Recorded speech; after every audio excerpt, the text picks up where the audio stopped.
Welcome to Tilt, a podcast from the Santa Fe Art Institute.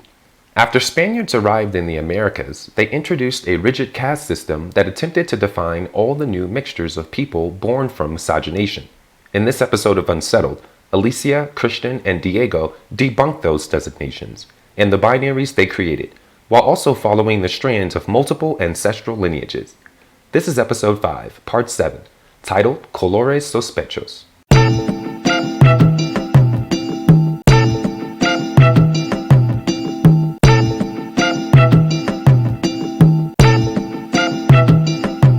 You are listening to Unsettled. Now you're talking sense. Got this pine cone in my brain, got my eyes open, I'm saying it's that wake up, that breaking free from them chains. It's that welcome to a new age, this right here for like a new wave. Third eye open wide, no more ride, I decalcify. Open up them notice pedals, higher freak, no lower levels. If you hadn't noticed, Sospechos got really real. So real, we decided to offer a follow-up episode to continue the explorations, questions, and unsettling of accepted narratives. And even with a follow-up episode, we acknowledge that we're only scratching the surface of these conversations. Archives only get us so far. Genetic research only gets us so far. And conversations with family members sometimes have their limits too. Our goal isn't to close the book on any of this, but to keep it open. To acknowledge that the story of selfhood will always remain in the process of becoming, so long as we continue searching. With that caveat and maybe a very patient sense of realism and love of relatives we don't even know yet, we jump back into Sospechos. Let's begin with migration. There has always been movement here. Relatives traveling to the plains to hunt buffalo, others moving southward to trade for salt, and others yet gathering for ceremony. Colonization pushed movement in new directions, forcing migrations, reshaping territories, and creating the conditions for new forms of warfare and raiding. After the Pueblo Revolt came a new chapter of movement.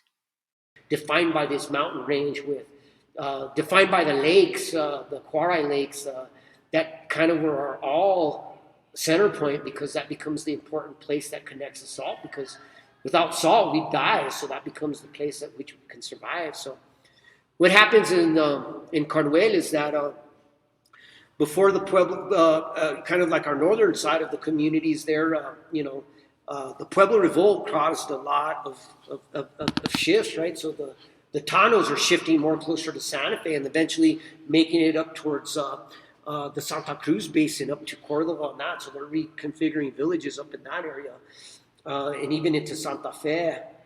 So some villages are abandoned to solidify Tano pueblos further north. Before the Pueblo Revolt, you have what we understand as the Carné village, the Carnué village of Tiwa is abandoned, of course, and form along other Tiwa villages and Pito villages. And then those, some of them, I guess, closer to the Pueblo Revolt, go down to Hopi, and then some of them landed up making it into the El Paso mission, down to Isleta del Sur, Socorro, in that area.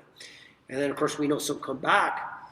And then at that period is when they come back, I guess there's a lot of dynamics and shift in cultural formations. And, don't know all those intricacies, but basically there's a couple of villages. There's the villages of Valencia and Los Lentes, which were pretty much the Tiwa and Pito exiles that come back after the Pueblo Revolt. And over time, there's Genizaros that are added. And Genizaros basically, in many cases, is a detribalized Comanche, Apache, Ute, Navajo. And so then what happens then, after the Pueblo Revolt, that changes everything, right? Because, to create cultural, or to protect the Pueblo religion, a lot of the northern Pueblos, a lot of the horses were kicked out and sent one direction, right? The sheep were sent another direction. So guess what? The Navajo were like, oh, little sheep, and they started so the Navajo create a whole culture around the sheep. Well, the Utes get the horse to the north, And the Comanche directly east, which is the Comancheria, east of Carnué, is the Comancheria. So who gets it? The Comanche. And then the Comanche lined up to being one of the greatest equestrian horse societies, that indigenous societies in the Americas that ever existed, right? So then what happens, fast forward to the early 1700s, you have the Comanches doing raids all the way into El Paso, into Las Cruces, into Albuquerque, up into Santa Fe. And it gets to, by the time, there's one governor's name is Tomás Vélez Cachupín, and he goes, I'm going to create a plan. So his plan is like, you have all these other Genizados that are like, they're living almost like gypsies with no land, right? And he starts figuring like, I got to come up with a land redistribution project. So he goes, you know what? We have the problems with the Navajos, the Utes, the Comanches, and the Apaches. So he creates this ring of settlements, right? So he sets up Abiquiu. He sets up Ranchos de Taos. He sets up communities like Trampas and Truchas. And he sets up, and so Truchas becomes a very important strategic corridor into the Santa Cruz Basin, coming from the Mora Pass. He sets up San Miguel del Vado comes up later, but he sets up San Antonio de las Huertas, which is the pass between the North Sandias. In 1763, he sets up Carnué. So what he does is he gets the different families from the wealthy Spanish families to give up their Genizados. Then they have to marry, right? So they marry conveniently, or non-conveniently. They marry women from Sandio Pueblo, and they marry these exiles from the Tihuapiro people that become the maternal lines. And they land up settling here. They didn't last very long because they got beat up by the Comanches in 1763. So they had receipt for a period. Then they reorganize. Then they come back in the early 1800s with other Genizados that are coming from these villages like Tomé and these other villages and these Los Lentes and these other pockets where these other Tiwa exiles live. And they come back.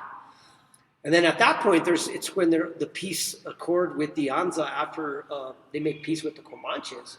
So we were in Carnué, you guys came to my house, we have shitty lands, we don't have the best agricultural lands. So what our fame to economy was based on trade with the Comanches and the buffalo hunts. So then we got dependent on our economy based on trade. So salt becomes a major trade of the basis of our economy. The word Genizado is coming up with a lot more frequency these days, even if, as Moises said, there remains a strong Genizado consciousness in many mountain communities. To some, it may have been absent, perhaps even unfamiliar, and is now resurfacing amidst political and spiritual awakening. But to others, the word and all the cultural practices it connotes never left. Regardless, the process of collective and self-examination is giving Genizados a lot more visibility, even if those who identify as Genizado aren't all in agreement about how the term has been applied and who can claim the identity. In fact, the term, like so much, has shifted over time and in relation to place. Whether to the Rio Arriba, north of Santa Fe, the Rio Abajo, Santa Fe, Paso del Norte, or even Mexico City. Historically, Genizado derived from a Turkish word that translates to janissary, designating Christian children trafficked and then sold into servitude for the Ottoman Empire's army, which extended all the way to North Africa. When it arrived in New Mexico by way of the Iberian Peninsula, Genizado became an umbrella term that designated various practices of captivity. But since slavery was outright prohibited by Spain, a whole vocabulary of euphemisms flourished to talk about enslavement without actually saying the word. Genizado was one of those terms. I sometimes wonder if Spain and later Hispano elites actually preferred the art of circumlocution, of talking indirectly about slavery to lessen what would no doubt add up to a mountain of Catholic guilt. As Esteban Real Galvez has written, however, the institution thrived even where language sidestepped the reality at hand. Thousands of women and children were captured and held in households across the Southwest, beginning in the Spanish colonial period, continuing through Mexican independence, and enduring well into the years after American annexation. These mixed indigenous people were landless and, according to Moises, given land grants or communal spaces to settle. The buttress communities they forged were intended to protect centers of governance like Santa Cruz de la Cañada, Santa Fe, and Albuquerque. Elsewhere, Genizaros continued to be held in Hispano households and passed down as property well after the Emancipation Proclamation. Fascinatingly enough, so at least Ranchos de Taos and ABQ have been some of the most overt in acknowledging kind of that history as being Genizaro communities. Now, we have to kind of distinguish those two because the Pueblo de ABQ kind of it has a very different history than what Ranchos de Taos does, and yet they're actually quite close in proximity to each other. So, so the way that then Taos, where Ranchos de Taos is within the Taos Valley, because I know, or many people are, if they are familiar with Taos, it's typically either through the Ski Valley, which I actually have never been, but there's either this kind of this focal point either to the Ski Valley, and rightly so also to the to Taos Pueblo. Which is itself a UN World Heritage Site. So what's fascinating is that Taos Pueblo and Ranchos de Taos, we're 7 miles apart. Just down the main road, that goes straight through. So the main highway that goes straight through Taos, and it really does connect, Ranchos to the Pueblo, and yet these two communities were able to really maintain their sort of distinct histories, so where you have in Taos Pueblo sort of obviously their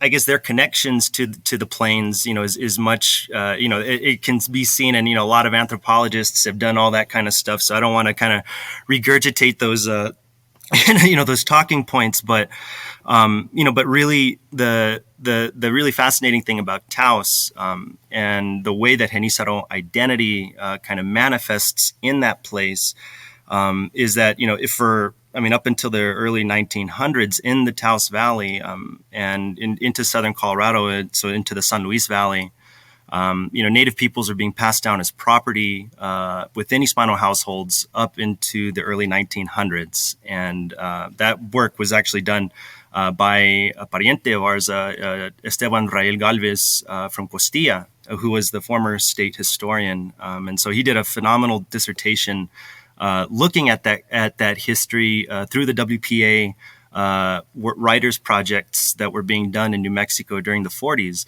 So really, this institution of native enslavement existed in the Taos Valley as a system, perhaps not within the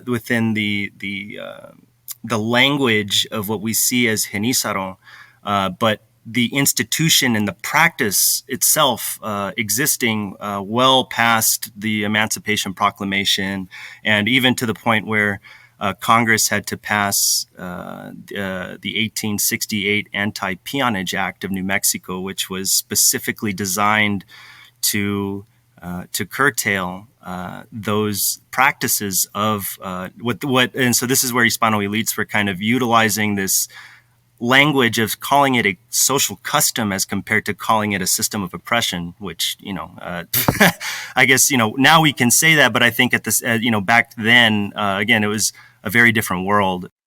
Gregorio Gonzalez, who isn't related to Moises despite sharing a surname, has Genizaro ancestry from Ranchos de Taos.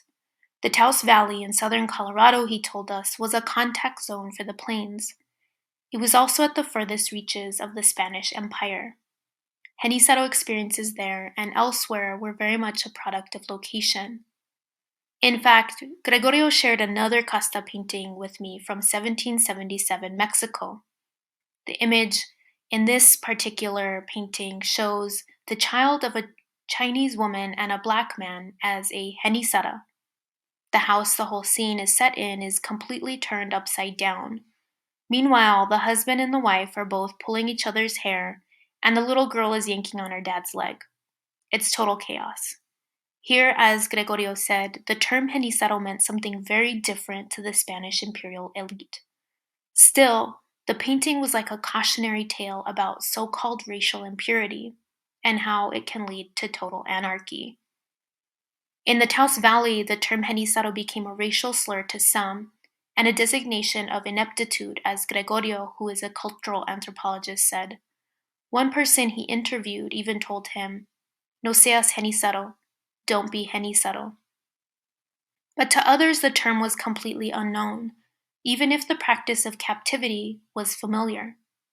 This elderly woman comes up in her walker, and one of those aluminum walkers. She's got the tennis balls on the bottom of it, y todo, right?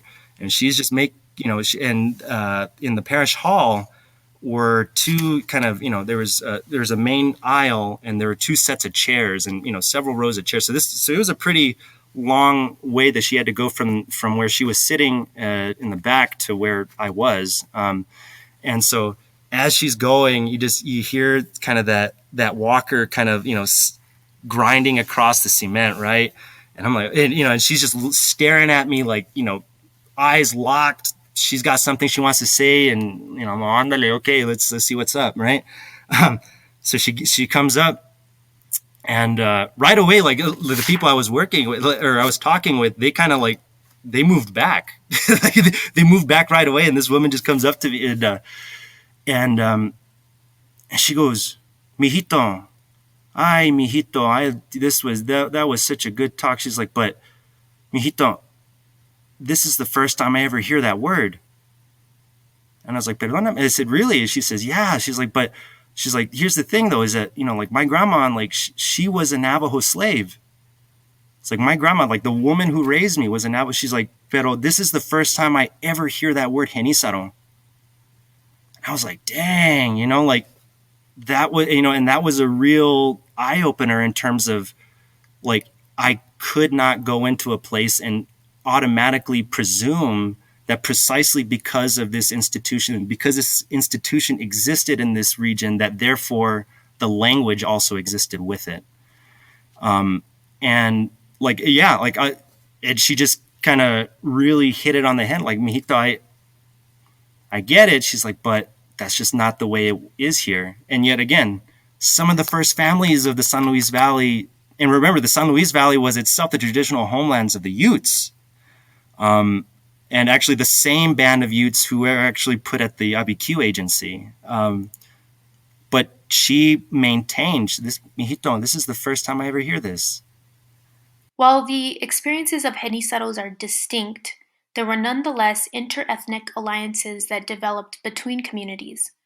Not only was Ranchos de Taos in close proximity to the Comanche Empire and conversant in Comanche language and customs, there were also uprisings against government forces that brought Hispanic, Genisaro, and Pueblo people together.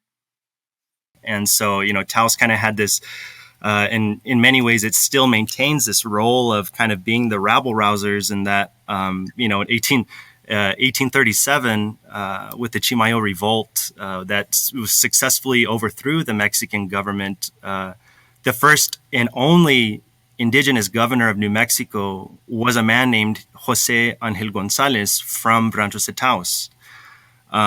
And then in 1846, 1847 is actually when the Taos revolt happens. But same thing is that, you have this sort of interethnic alliance between Nuevo Mexicano communities, Genisaros, and Pueblos, essentially overthrowing the American occupation at this point, and just saying no to U.S. imperialism.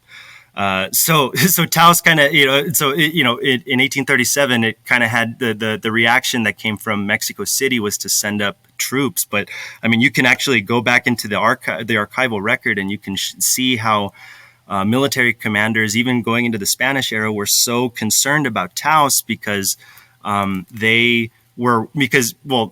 their words, they were saying they were seeing how Taos families were, they were conversant in Comanche. They knew their songs, they knew their dances.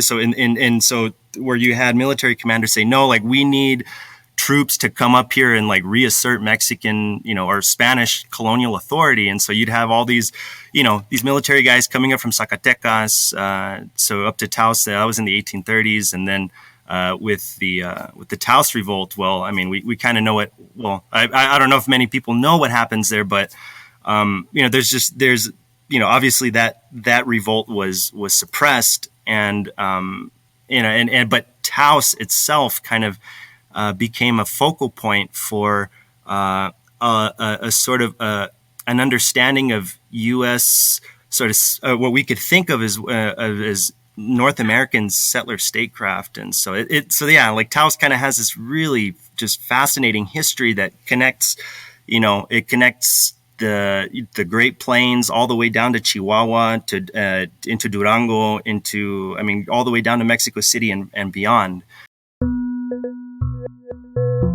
And at night I would go to sleep and I would have dreams about these women, and I felt like they were talking to me. I felt like they were, one of them, all of a sudden I woke up in the middle of the night and I said, "Oh my God, Altamira. What is Altamira?"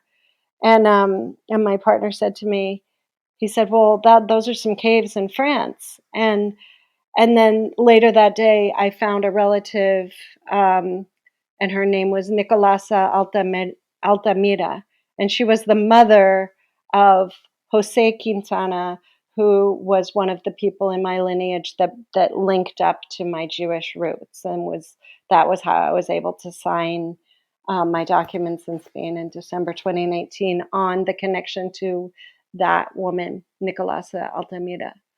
So, I mean, and I was dreaming about it before I ever saw her name. So I feel like there's like sort of the spiritual part of this whole lineage of women who were sort of calling me to tell the story of my lineage. And then there was also this very pragmatic part of having to get down into the nitty gritty. And like I spent hours in the archives of the New Mexico State Library, and then I went to the Archdiocese of Santa Fe, and then I by another chance, Henrietta Christmas, who's this famous genealogist, said she would help me out for a morning. So I did all the research myself. I didn't hire a genealogist. I was just researching it myself. But because I had this connection to this famous man, Stanley Horties, I was able to, he was able to sign off on all my lineage papers and say that I had proven that I was, of this lineage because of his letter. And so I went through this Jewish Federation of New Mexico who authenticated that I was actually from this line.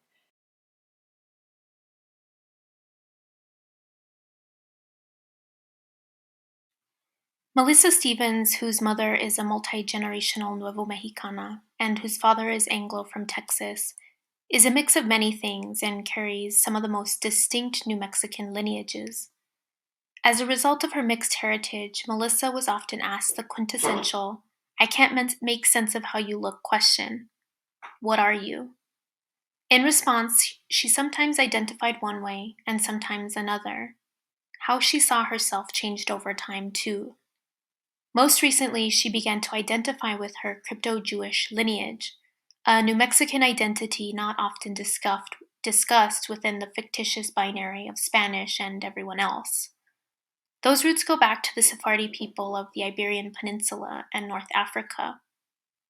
Their presence bears forth just another suspect history: the expulsion of Jewish people from Spain as a result of the Spanish Inquisition. It was July 12th, 2012. I was driving down the highway from Colorado to New Mexico, and I was with my two kids who were both half Venezuelan. My ex-husband was Venezuelan, and we were driving down the road from Denver to Santa Fe, and we had to pull over to make a peace stop, basically. And so we pulled over on the side of the road, just on this really beautiful part of the highway, and it was the sign on the side of the road said Levy, New Mexico. And I always wanted to stop there because I don't know, I just did. And it was an empty exit, and we got out of the car. The dog jumped out of the car, the kids jumped out, and all of a sudden it was as if like I was hit by a bolt of lightning on the back of my neck. That's what it felt like. And all of a sudden I just knew that I was Jewish. And I can't tell you why it happened that moment. I can't tell you anything except I was certain of it at that moment. And I started running around like a crazy person. And I said to my kids were like, "What are you doing, Mom?" They were 11 and 15. And they're like, "What are you doing?" I said, "Oh my God, we are crypto Jews. It all makes sense now." Like, and I mean, I'm sort of an eccentric person at times. Like, I look kind of normal, but like, I'm a bit, people kind of just describe me as a little bit like, especially your teenage kids, just weird. And so it wasn't that crazy, but they were both just kind of thrown off. And so we got back in the car, and I was so excited. My palms were sweating. And I said, I got to pull over again. And so we pulled over at the next stop, and it was a kind of a truck stop, sort of one of those rest areas. And I had my son take a picture of me because I knew it was this moment that was going to change who I was. I just knew it. Ever since that eureka moment on the side of the road, Melissa has been on a quest to find her Jewish roots.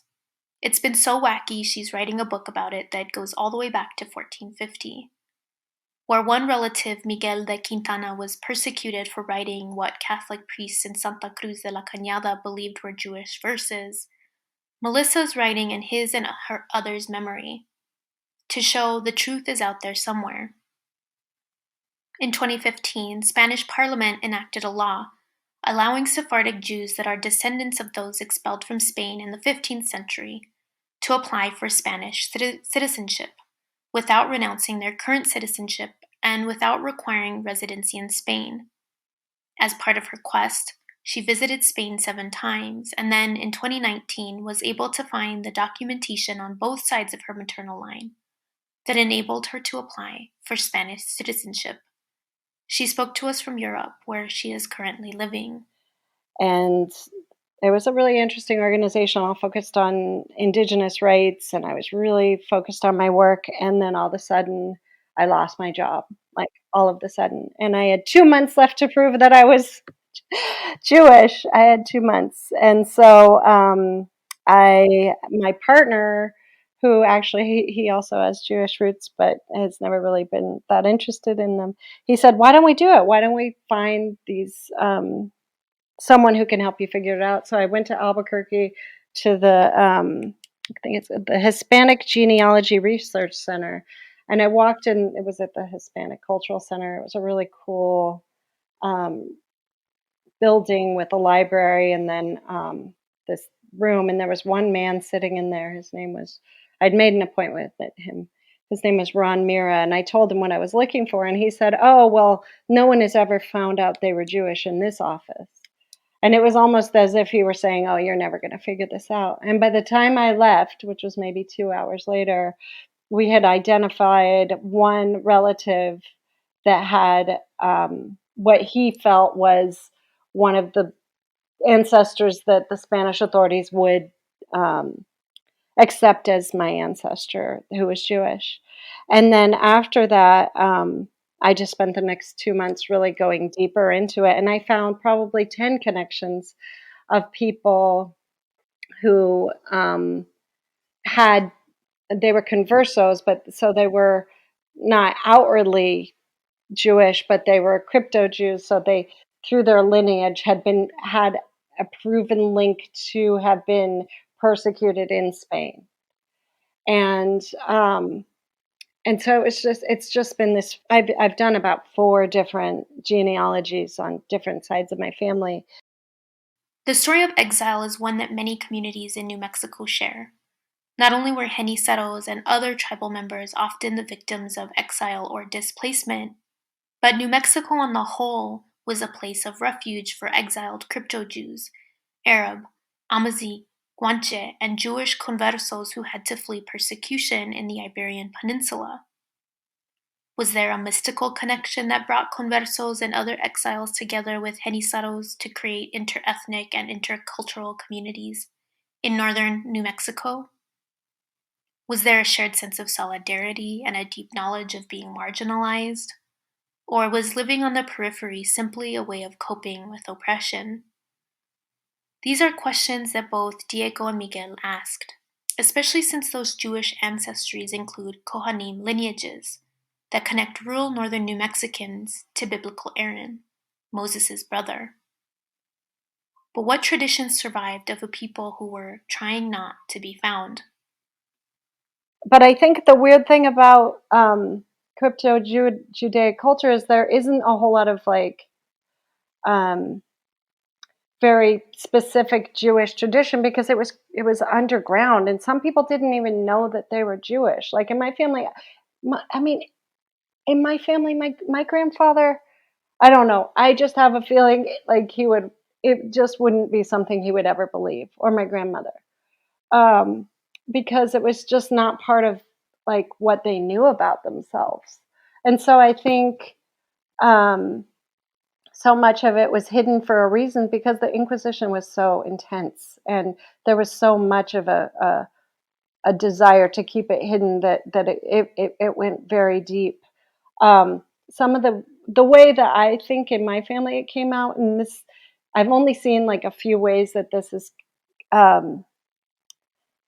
that this could be one of those things. But when I was little, we would go to Mexico to the beach, and I would be with my grandmother, and I would go get in the water, and she'd say, "When you get your feet wet, make sure to get your head wet so the spirits don't leave your body." And so I've always done that, like whether I was crossing a river or I got in the ocean or I went into a lake, I always get my head wet first. And later, reading one of the books, I think it was by Carrie Hertz, she did this whole pictorial documentation about crypto Jews in New Mexico. There was one story where a woman said that she had a similar story in her family, and that it's related to in like I guess in Sephardic. I'm not sure if it's Sephardic or Ashkenazi Judaism. That there's this ritual cleansing that takes place for you in order for you to pray to God. I mean, I think it's much more in like kind of Orthodox Judaism, but maybe in other parts that women go and they do this special bath before they pray. Um, but the way that I feel like one of the possibilities is that it came down through her family that if you put water on your head, somehow you were cleansing yourself in case something happened in the water. And my grandmother didn't swim, so I always thought that was really interesting.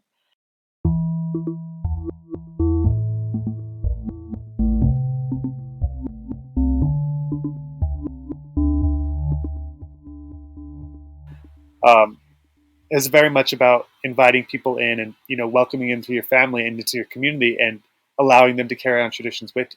And so we see that with the hybridity of like the Apache and Monso communities who ended up finding common ground in their revolt against the Spanish. And so a lot of the Apache community, of course, will have Monso ancestry and vice versa.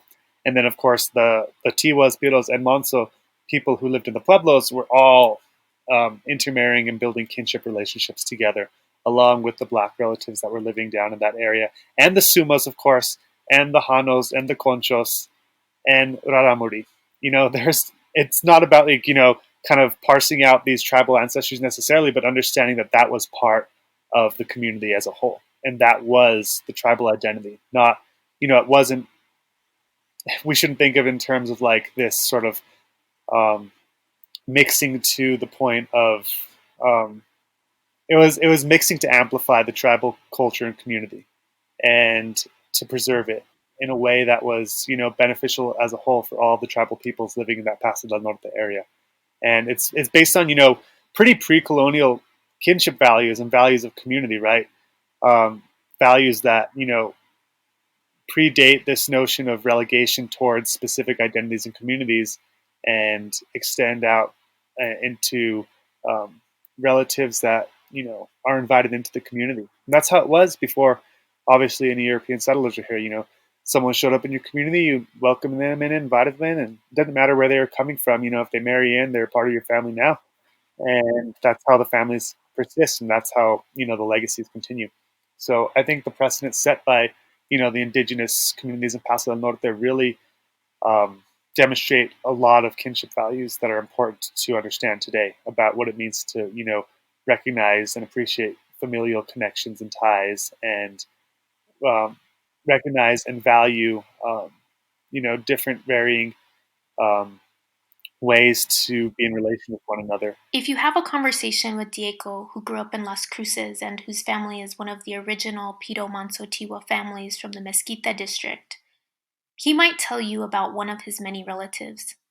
There's his Jamaican descended ancestor Domingo, who was born in Guadalupe Pueblo, his Conchos and Pito Manso Tiwa great grandfather, his Afro Indigenous Raramuri Conchos great grandfather, his Uncle Louis, who's 93 and still speaks the Pito language, his Irish traveler mother, or his dad Pete.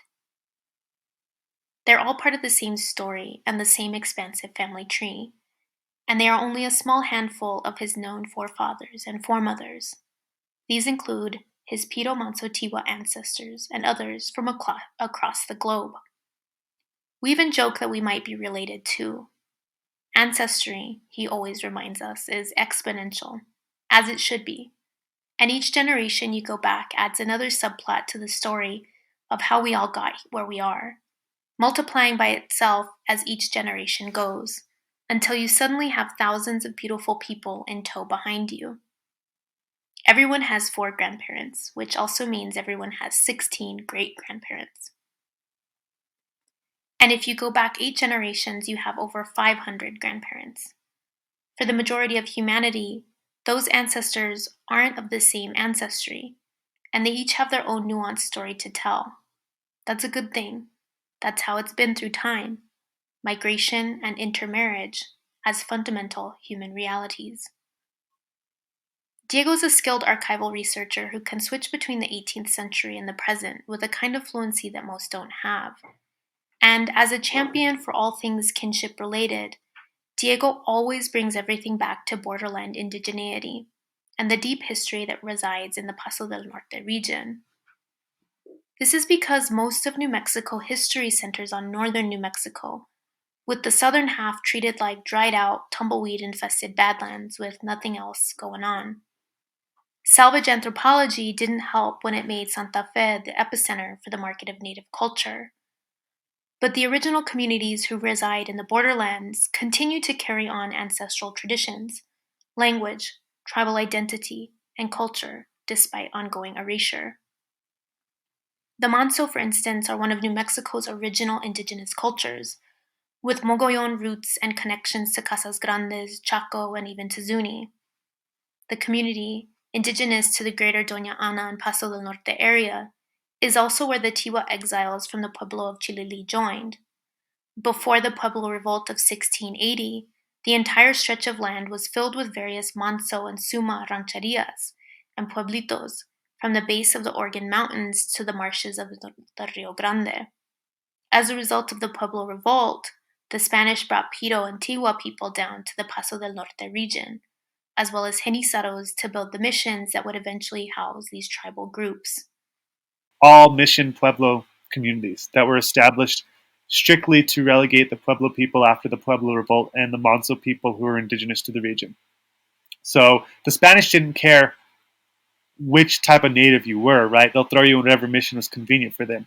And so what starts as like Tiwa or Piro or Manso missions ends up, becoming somewhat intercultural because of how Spanish ended up throwing people into various communities. And we couldn't leave the pueblos for the most part. That's a big part of the history there is we weren't allowed to leave and do whatever we wanted in the Paso del Norte, right? We were pretty much relegated to specific barrios and communities. There's very old traditional communities and barrios neighborhoods and barrios down in those pueblos and stuff where families stayed for throughout the centuries, right? And they ended up intermarrying people from the other neighborhoods and barrios in the area. Then that includes the black barrio that was part of that system, right? That includes the black relatives who were also brought down there. Sometimes they're listed as libres, like mulatto libre, meaning a reference to the fact that they're free, they weren't enslaved, but a lot of them don't have that designation. So it's unclear as to whether or not they went there as slaves or they were enslaved. It's the records don't tell the stories, right? And I think that's one thing we got to realize about records is that they're a type of history that's not the full story. When you think about history, you have, the pattern and the material, both tracing their names to paternal and maternal, right? Like pattern derives from paternal and material derives from maternal. And I think thinking in these terms is important, both in understanding genealogical histories of New Mexico, but also in understanding, histories of history, right? There's an emphasis on the pattern of history that the Western world really deems more valuable. And that's just the facts. The date, the location, the name, that's history, right? But the material to the history is the lived experience. And that's not something you can find in the records. That's something that's passed down through families and, through bodies, people's spiritual understanding of their connection to place and their relationship to that area where they grew from. I started a lot in saying that, but the area that they grew from, that's part of the material history, right? How have they been historically valued or treated or viewed, or how do they view the area they're in, and what importance does that add to the history, right? And so I think understanding that history needs a balance of both the pattern and the material. The missions Diego is referring to included Isleta del Sur, Guadalupe Pueblo, San Diego Pueblo, San Francisco Pueblo, Socorro del Sur, Senecu, and a few others. And because the Spanish were so intent on rounding people up to occupy those missions, there was actually a second Pueblo revolt that occurred down south in 1684. This revolt was led by Manso lieutenants who refused to assimilate to the mission lifestyle. One of those lieutenants was Diego de Manso. When the Spanish left Paso del Norte to head back to Santa Fe, who was left behind? All of these tribal peoples, along with sparse Spanish families and clergy. Paso del Norte therefore set the standard for interethnic and intertribal inclusion, welcoming Carey, Zuni, and Raramuri relatives, as well as Comanche, Kiowa, and occasionally even Diné peoples into the existing Pueblo communities. And of course, Paso del Norte was home to Apache or Ente people as well. Extinction as a term, when it refers to people and cultures, is something that's weird to navigate. A lot of it, is to aid in erasure, right? The settler state obviously, required and requires marginalization and assimilation, and requires the erasure and the suppression of cultures that are not valued in the settler state. That being like white culture, obviously. So when we come across terms like extinction, oftentimes they're done oftentimes they're done before that term should actually be used as a way to jump ahead. And so if they want a certain community's history and people erased, write it off. Write that it's extinct. Therefore, the concern no longer has to be, or just write it off. Therefore, that way, they can cite that and be like, oh, look, but you're not here anymore or whatever, right? If that makes sense. And, it's funny that you bring that up because it's something that I feel like a lot of communities have to kind of experience, this idea of still being there, but then like you go on Wikipedia and it says you're extinct, right? Like that's like a weird phenomenon that I think a lot of indigenous communities globally, not just here, but a lot of indigenous communities face. And when it comes to my relationship with it, I know a Piro speaker, right? He's my uncle and a relative. I know someone who could speak the Piro language. If you go on Wikipedia, it'll say the Piro language is an extinct language, right? That's strategic. It's not an extinct language. It's definitely not. And, the same happens with other communities. They're, the way the Western world views continuity is not how it actually works, right? Like people are an extension of their families and of their communities and of their culture throughout time. So long as that connection's not, you know, interrupted by, I don't know, the continent split or whatever, and people drift away, right? People are always going to be an extension of their communities and their families to varying degrees of acknowledgement. And I think that's, a conversation for another time. But people are always an extension of their communities and their families. And in that extension is persistence.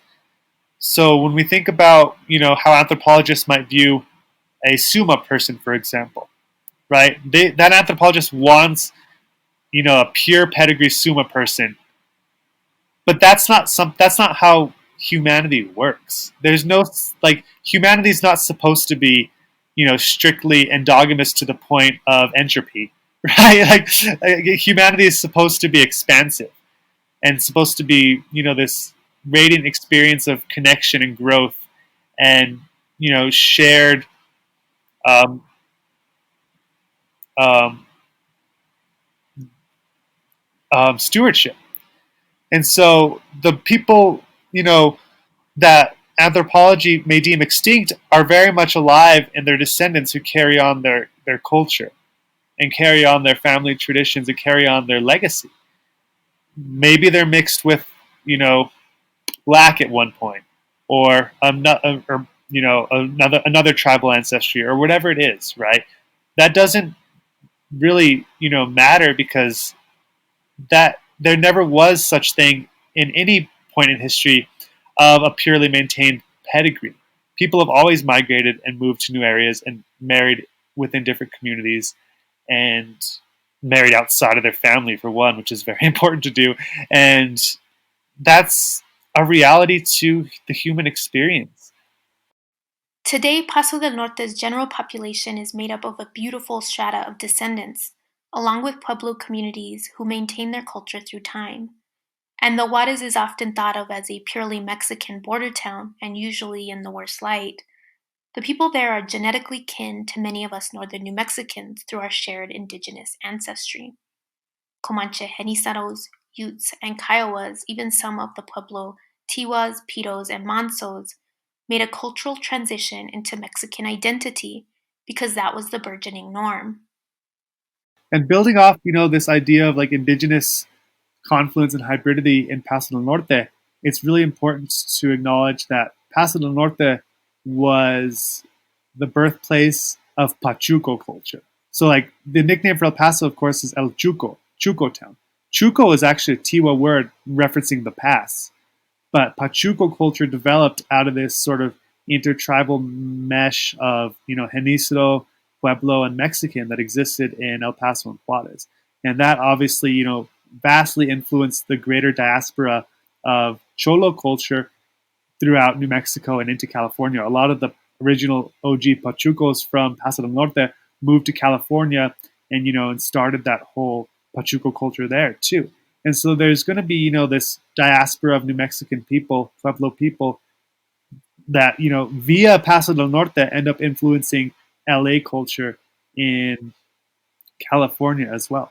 And so acknowledging, Pachuco history is acknowledging that this kind of Cholo identity is a derivative of, indigenous cultural maintenance, right? The specific Pachuco lifestyle and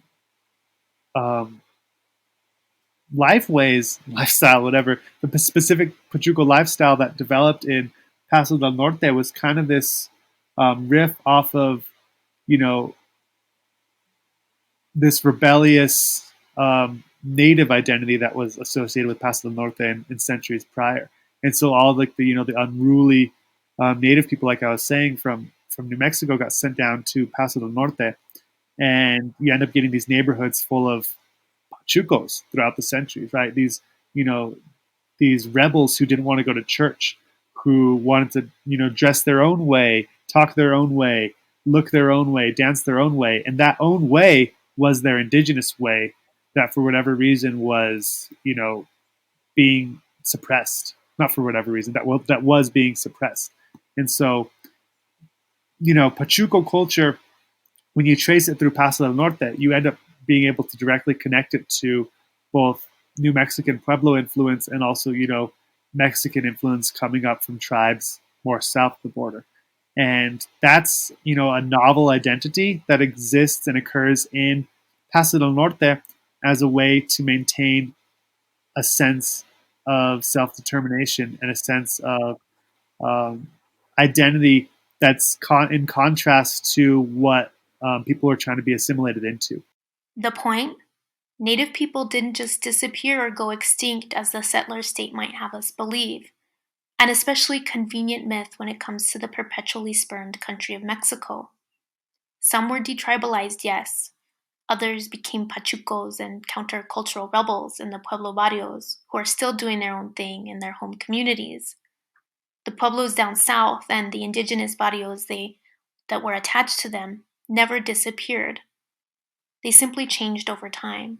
And of course, many tribes never lost or gave up their identities and culture, like the pueblo of Isleta del Sur, the Ende nation of Juarez, or of course the Piro Mansotiwa of Las Cruces, all from the Paso del Norte region.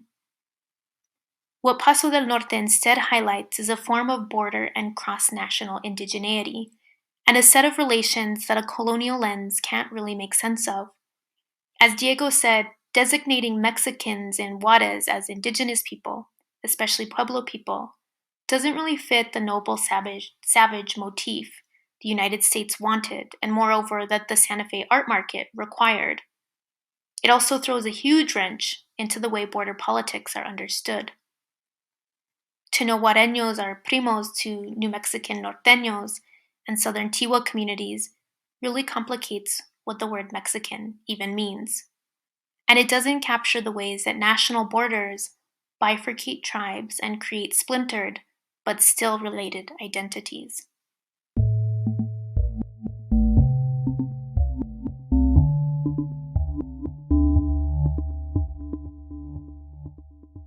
En el año del 48 se crea una frontera que no es la actual, estaba todavía más arriba, por el río Bravo, más o menos a la altura de Las Cruces, y en línea hasta donde llega el río Gila, el río Mimbres, y luego se conecta con el río Gila, se formó esa nueva frontera que termina acá por el río Colorado, finalizando en el Golfo de California.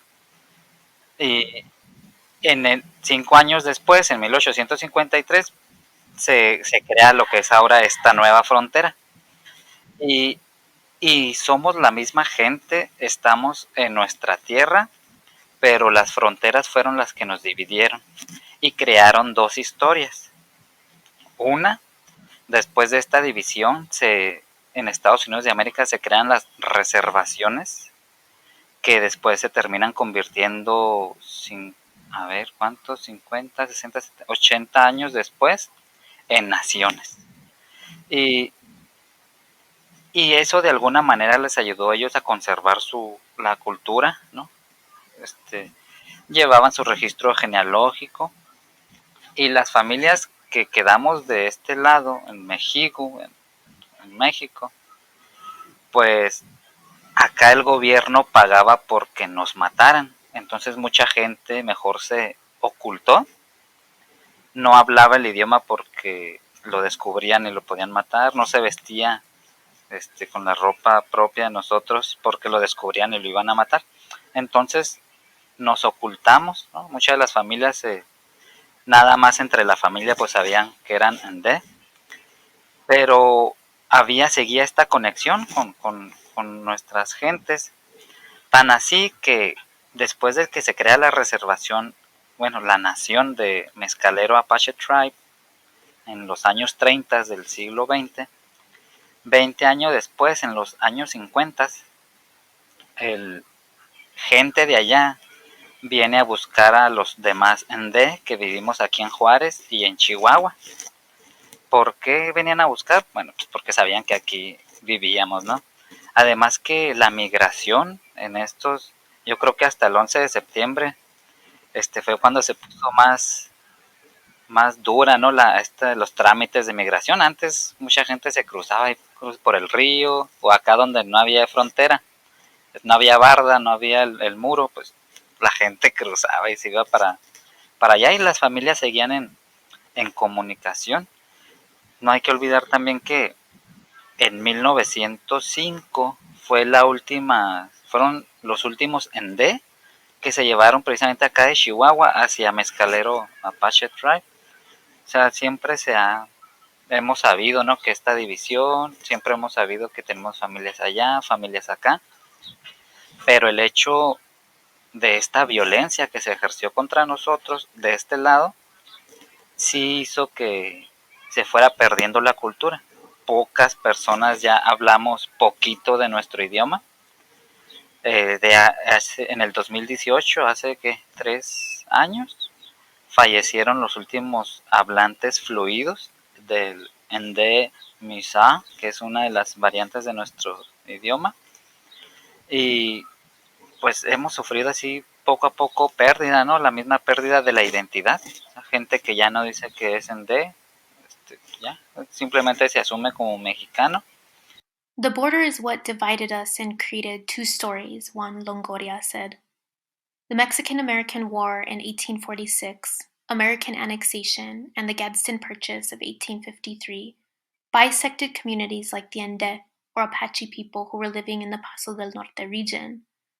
But before the imposition of borders, Ende people moved fluidly from one room to another in land understood as a great house. Today, there are 9 federally or state-recognized Apache tribes in the U.S. Mexico, however, does not recognize any of its Ende communities. Juan Luis Longoria, who is a member of the Nación Ende, or Yatuene, and a historian, is attempting to bring recognition to Ende people in northern Mexico, especially those living in Juarez. In Mexico, the states of Sonora and Chihuahua paid to have Ende or Apache people killed. In order to survive, Ende language and customs were kept underground. Mescalero Apache came to look for their relatives in Juarez and Chihuahua in the 1950s, with families maintaining communication over the years. At one point, Mescalero Apaches even wanted to bring their Juarez relatives into the U.S., but immigration, 9/11, and the wall have made being in contact even more difficult. Over time, Juan Luis said, the violence of that split has led to a loss of language. Some people have even stopped identifying as Ende altogether and only identify as Mexican. In 2008, the last fluent Ende speakers in Juarez died. Nosotros tenemos en Juárez viviendo de siempre. Entonces, sí hubo una como mezcla y entonces nuestra gente vive por toda la ciudad, ¿no? Con casas privadas, pero atendiendo a nuestras necesidades de tierras, nuestra gente tiene diversos espacios de tierra como particular y hay una figura que se llama ejido, donde son como tierras comunales, que son las que usamos para a veces hacer eventos. En Ascensión es un municipio que está enfrente de Columbus, en Nuevo México. Allí tenemos un ejido de 60 hectáreas de unas familias Ende y a veces se hacen ahí eventos. Aquí en Juárez existe un espacio particular, una granja que usamos también para el uso de la comunidad. Aunque es particular, pues se presta la tierra para hacer eventos de la comunidad Ende aquí en Juárez. En Arteaga, Coahuila, hay un pueblo que se llama San Antonio de las Alazanas. Allí también gente de la tribu Clepayende, de los que les dicen Apachelipanes, nos dicen así, tenemos unas tierras que se han usado también para eventos de nuestra gente.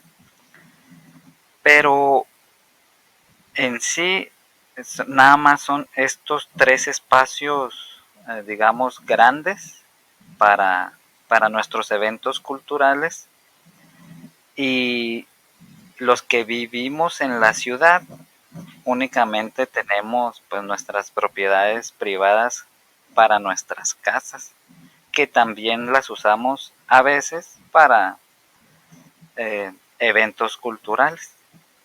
Currently, there isn't a central Ende land base, but rather spaces to hold events in private homes where members of the community can gather.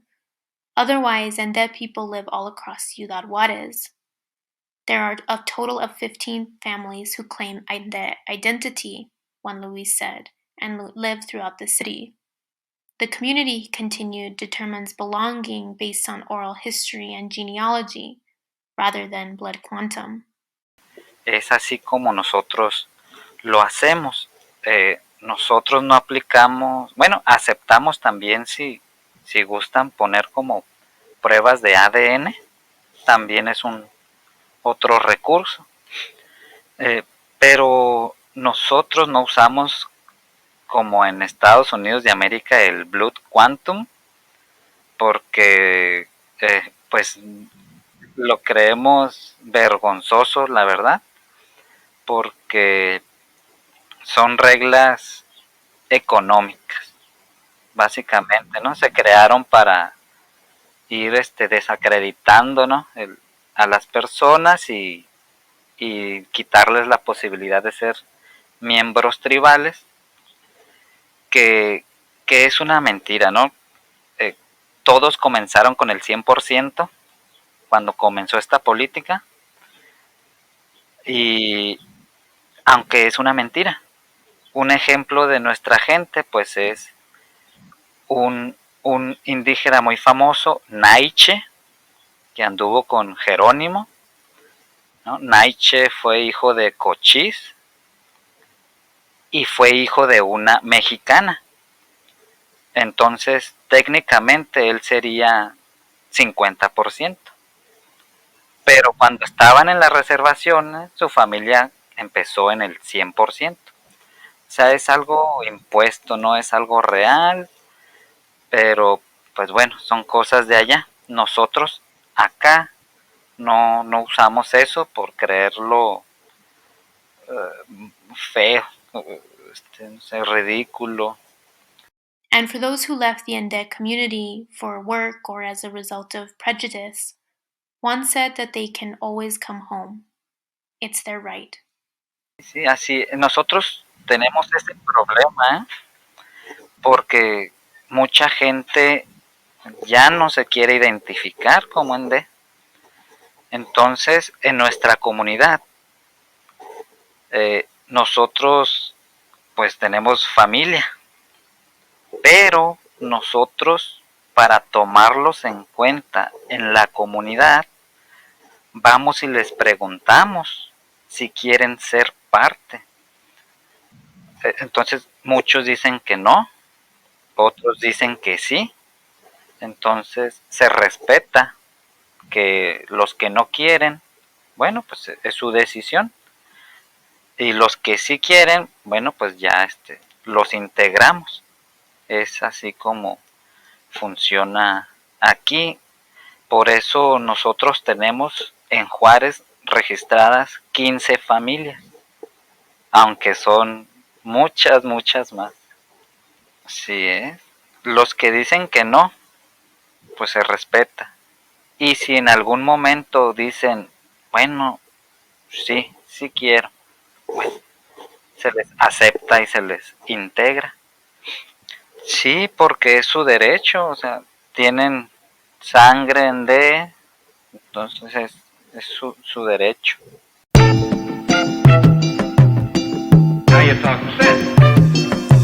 Got this pine cone in my brain, got my eyes open, I'm saying it's that wake up, that breaking free from them chains. Thank you for listening to this episode of Tilt Unsettled. This episode was produced by Alicia with interviews by Diego and post-production by Christian. Our theme song is rapper Wake Self's Holy Water. It can be found on his posthumous album, Ready to Live. Unsettled is a 9-part series. Keep listening on our website at sfai.org or the SFAI channel at podbean.com. This project is supported in part by the National Endowment for the Arts. I'm reaching holy water. Yeah, bump, bump in the trunk. Third eye opened up. Third eye opened up. Yeah, bump, bump in the trunk. Third eye opened up. Third eye opened up. Keep it alkaline. Keep it alkaline.